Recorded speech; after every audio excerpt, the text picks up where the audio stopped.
Hola mis amigos, muy bienvenidos a Consulta Médica TV y tengo el placer de presentarles a nuestro segmento de Consulta con las Estrellas. Hoy vamos a estar con un famosísimo, reconocido y prestigioso diseñador de zapatos, accesorios y también ropa de cuero.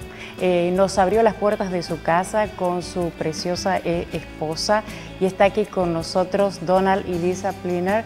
Thank you very much for having us in your home. Gracias por tenernos en su casa. Thank you. Thank you. Gracias. We're glad to have you here.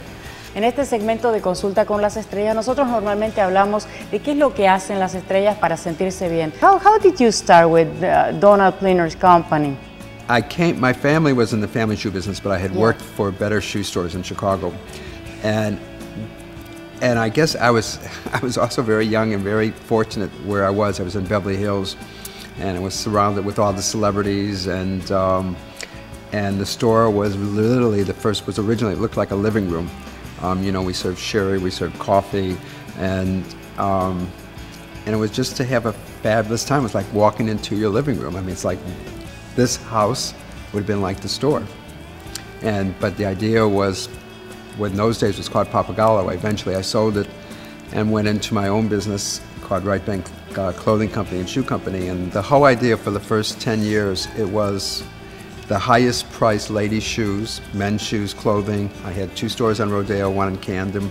65% of my business was predicated off the entertainment industry. It didn't matter if it was Elton John, if it was the Rolling Stones, if it was Tina Turner, Barbra Streisand, on and on and on and on. And eventually I sold the business and tried a couple other things. And in the meantime, I also had some financial problems, legal problems, where I lost my business a couple of times. But I finally got myself together, and I started a business called Glacé, which was made in Spain. And they were wovens and all sorts of special shoes. And what had happened was the owner of the company, the peseta, had finally started to slip, like the lira and everything, and they decided to take the shoes to Mexico. And I wasn't interested in going to Mexico. In the meantime, I was moved down to Florida. Wonderful. And your daughter Star, she's not here now. She's at camp. She's at the camp. But I can guess that she's brought a lot of happiness to your life. How did she arrive to your lives? Oh God, if you asked her why her name is Star, she'll tell you because Mommy wished for all the stars to come true. Oh, so I named her Star. I've gone through, I guess when I was younger, much younger, of being pregnant, and unfortunately lost a child due to illness of a child, and could really never get pregnant again, and went through so many different like in vitros and I mean, I did the whole thing for many, many years. And if I knew what I knew now, I think I probably actually would have done a different approach back then. And so I got baby doll. But it was, you know, adoption. She's from Kazakhstan, and adoption, it's, you know, it's something. It wasn't something that Don and I really talked about because, you know, you don't think that, wow, you know, okay, you lost your child, okay, you'll try again, and then, you know. And then somehow someone connected us with somebody, and she was adopting. And we talked around, and you know, we weren't ready at the right time when we thought about adopting. And is anyone ever ready or for a child? I don't know. You know, it's just a mother instincts, or you just learn. You felt that you wanted right, and I think someone introduced us to somebody, and we started talking, and she was adopting, and she, you know, she wanted a little girl, and I said, oh, me too, I want blonde hair and blue eyes, and you know, I mean, I'm gonna pick what I want. Right. That's not really how it really works, but we met someone, but she looks like me, yeah, and she has Donald's personality, so it's really scary. Aww. But I was saying that we met with someone that actually had an agency, and the next thing I knew, I saw this little girl. She was an orphan, in Kazakhstan. Where's she from? Kazakhstan. Old Russia. Very old Russia, and you know, and it was just, and I'll never forget. She had this little green little baby outfit on with a little pink flamingo, and that was it. It was like, she has to come to Miami. She was coming to Miami, but she has big blue sapphire eyes, and you know, she was an orphan. What are you going to say? No, you know, and that was it. And then next thing I knew, I came home. It took us about a year. And you have an instinct, right? You have a connection. We had a connection. That you feel that is right. Right. It was just the time. It was timing. It was just. It's all about timing. And I think it was just the right time for us. And she's turned out to be a star. She's just. She's fabulous. How old is she now? She's 4.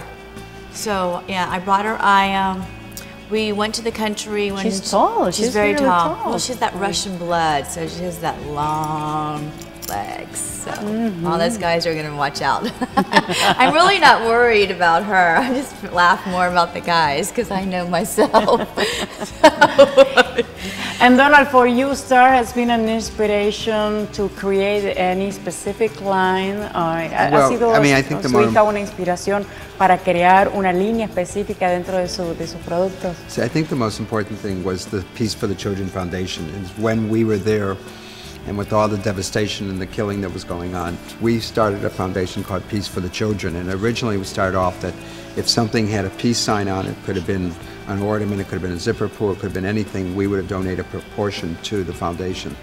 Now, which the foundation is just barely, it's actually will be a year old in September. It started prior to that, but it actually was public. Right.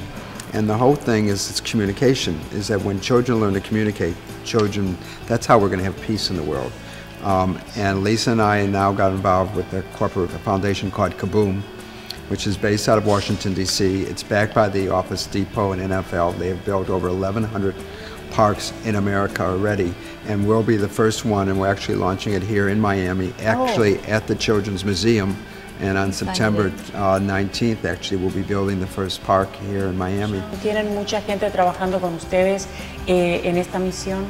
It's relatively small because the foundation takes, as a company, Donald Pliner, my own business, will donate almost $1 million the first year to the company. And in order for me to do a personal appearance at a store or anything like this, a certain percentage, we have T-shirts, watches, etc. that we that basically people can buy online. It's not buy, it's donate. It's donate because they have to be. It's $15 for a hat, $20 for a T-shirt. Right, it's online, and I mean, and at the stores too. Right, I mean, as you can look at it, it's like, you know, like you're purchasing a T-shirt or a baseball cap or a keychain or a necklace.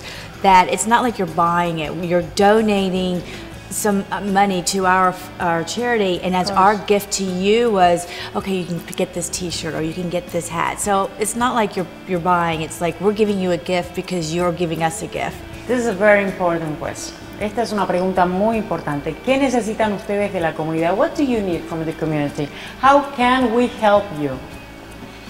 It's donating. It's donating to the foundation. I mean, unfortunately, it's about raising money, and how do you raise it to spread peace for more children, because it certainly there's an awful lot of problems out there. We have no idea how thankful we all should be, and that's why we go for the children, because it's the children that are going to save our future.